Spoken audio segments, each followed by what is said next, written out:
అమ్మకు చెప్పాలి అనుకోవడం రెండో తప్పు. వద్దని చెప్పినా వినకుండా నువ్వు నాతో ఛాలెంజ్ చేయడం మూడో తప్పు. ఇన్ని తప్పులు చేసినా నువ్వు బతికుండడం ఇంకా పెద్ద తప్పు. నన్ను చంపేయ్ బాబాయ్.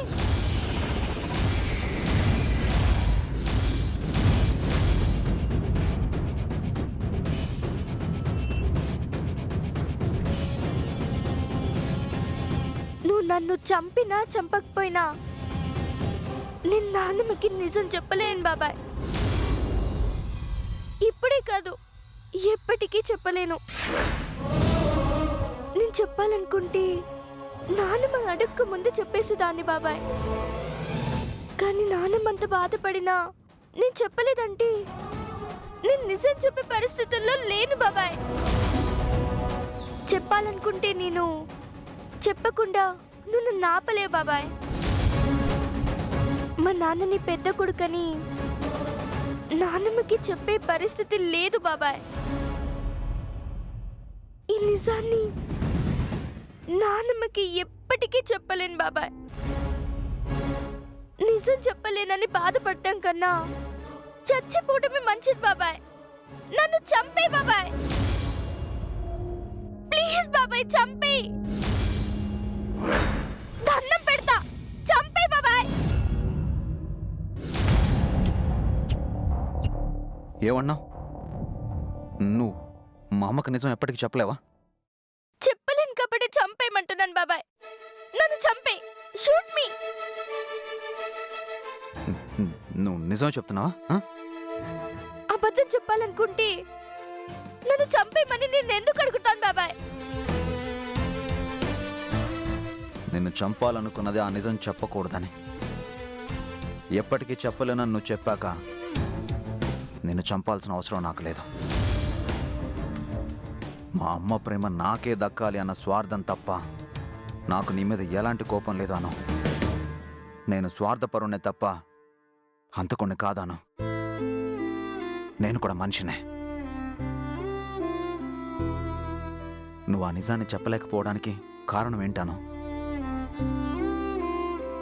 ఆ కారణం నేను చెప్పలేను బాబాయ్. ఇప్పుడే కాదు, ఎవరికి ఎప్పటికీ చెప్పలేను.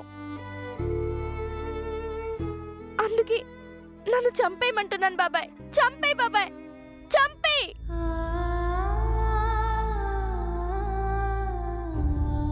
చెప్పలేనప్పుడు నిన్ను ప్రేమించాలే గాని చంపకూడదాను. ఐ లవ్ యు అను.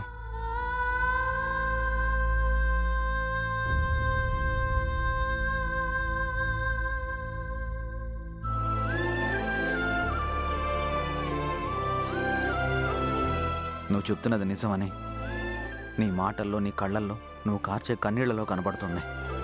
ఈ నిమిషం నుంచి నువ్వు నన్ను ప్రేమగా బాబాయ్ అని పిలవచ్చు. మీ అత్తయ్య నిశ్చితార్థాన్ని ఎంజాయ్ చేద్దాం పద.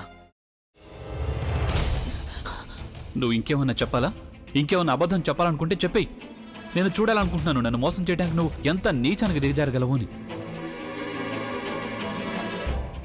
ఎందుకు ఆలియా, ఎందుకు నువ్వు ఇలా చేసావు? నీకు తెలుసు కదా, నానమ్మ తర్వాత నీ ఒక్కదానిని కదా నేను పూర్తిగా నమ్మేది. ఏమన్నావు నువ్వు? ఈ మధ్య అన్నిటినీ మర్చిపోతున్నావా? అది చాలు. వాటిలో ఉన్న శక్తి విషయాన్ని గ్రహించి మనకు వివరిస్తాయి.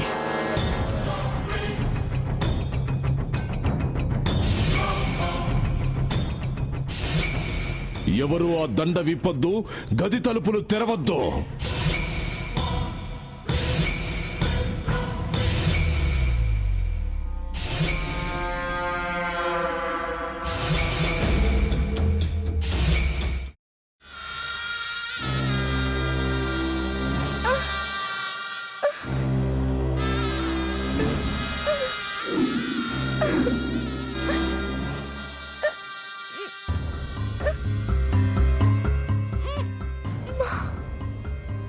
బాబాయ్, వద్దు బాబాయ్, నేను చేయొద్దు బాబాయ్, ప్లీజ్ బాబాయ్. నీకు నిజం తెలిసినప్పుడే నా ఆలోచనలో నువ్వు చచ్చిపోయావు. అబ్బా ప్లీజ్ కొంచెం తినండి ప్లీజ్. భీమారావు గారు మీరా? ఇగో మీరా కాదు సక్కుబాయ్. అవును, మీ పనామే లేచిపోయిందని చెప్పి కంప్లైంట్ ఇచ్చినావు కదా. రేయ్, ఆయన కంప్లైంట్ ఇచ్చింది లేచిపోయిందని కాదు, కనిపించడం లేదు అని. అచ్చా, అట్లానా? సరే మేడం. ఇడియట్. ఆ వంట మనిషి పేరేంటన్నారు? రత్తాలు మేడం. ఏం పెద్ద మంచి, నీ వంట మంచిని కూడా మేడం అని పిలుస్తావా? రేయ్ హాఫ్ బ్రెయిన్,